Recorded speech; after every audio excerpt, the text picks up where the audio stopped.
La troisième session des consultations intercongolaises s'appuie sur l'élan acquis par les deux précédentes tables rondes de consultation dans le but d'améliorer l'inclusivité et d'élargir l'espace visant à la réalisation d'une paix durable en RDC. C'est dans cet ordre que je souhaite vous demander d'aborder les échanges avec un esprit ouvert, flexible et fraternel. Travaillez en ayant à l'esprit que personne d'autre cieux ne viendra bâtir la paix chez vous en RDC. Travaillez sachant que le même Satan qui vous incite à vous entre-déchirer, au lieu de gérer ensemble son beau gâteau que le bon Dieu vous a offert comme des frères, ne se réservera pas à vous apporter des ennuis en vous amenant des rapaces qui ne viendront que pour vous piller. Je vais vous donner une anecdote. Imaginez-vous deux enfants qui échouent à se partager une orange.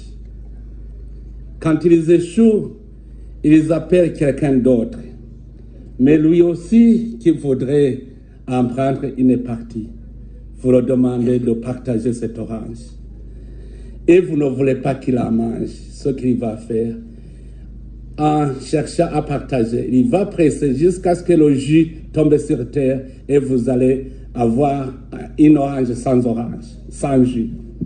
C'est pour cela que je voudrais vous conseiller, vous-même les Congolais, de chercher des solutions d'ensemble pour votre nation. Et ne laissez pas derrière personne, parce que si vous le laissez, c'est lui-même qui vous sera une épine dans l'avenir. C'est pour cela que c'est mieux de parler franchement de votre problème et de le résoudre entre vous-mêmes. Je vous demande d'aborder les délibérations avec un esprit ouvert. As we remain standing, I will invite Father Aurelia to lead us in a word of prayer.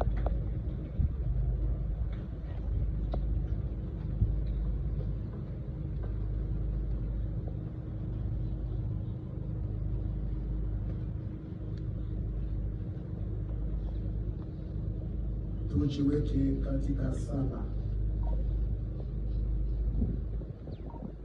Ee Baba Mungu, acheni tukuite, tukutaje Baba, Père, Father. Na ikiwa wewe ni Baba kweli, sisi ni ndugu na dada kweli kati yetu.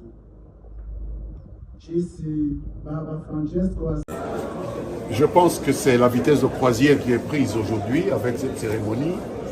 Nous étions tous un peu dubitatifs quant à la possibilité qu'aurait la commission électorale d'organiser cette élection dans les temps qui avaient été prévus par le législateur que nous sommes.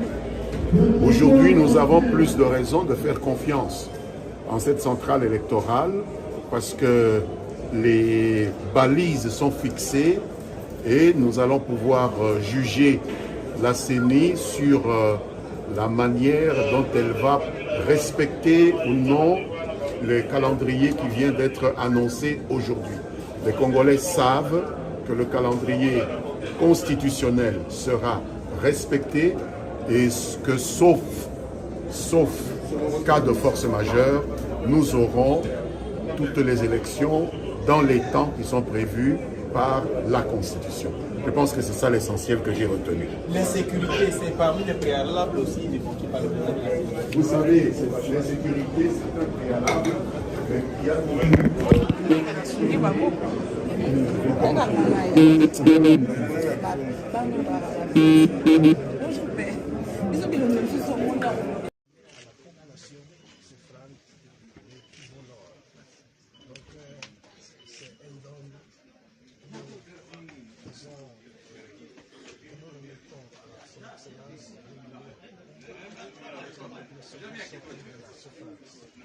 minimiser la souffrance.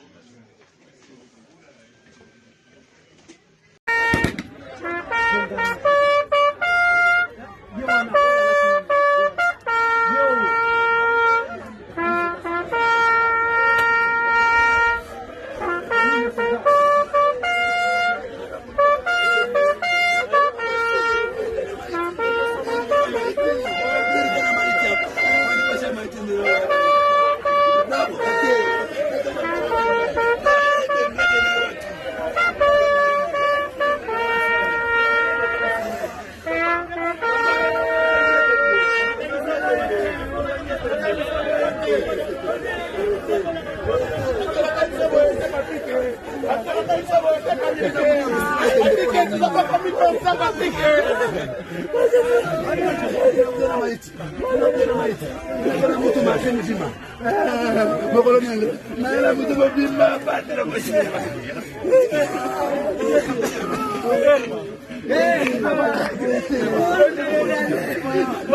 Le M23, soutenu par le Rwanda, a lancé une offensive contre l'armée régulière de la République démocratique du Congo, qui replonge le pays dans des violences extrêmes.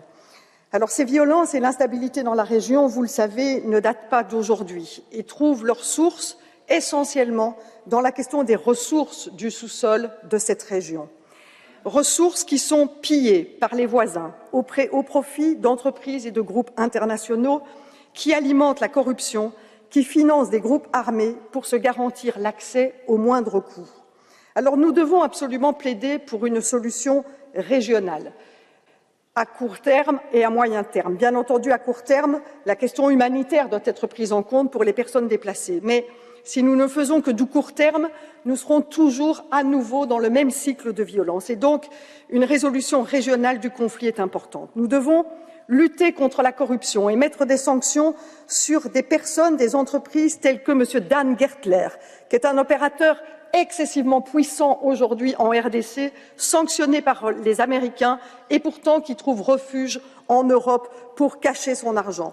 Nous devons évaluer la loi sur les minerais des conflits qui aujourd'hui n'est pas d'application sur le territoire et nous devons mettre en place des tribunaux mixtes qui sont des tribunaux qui luttent contre l'impunité en République démocratique du Congo. Merci.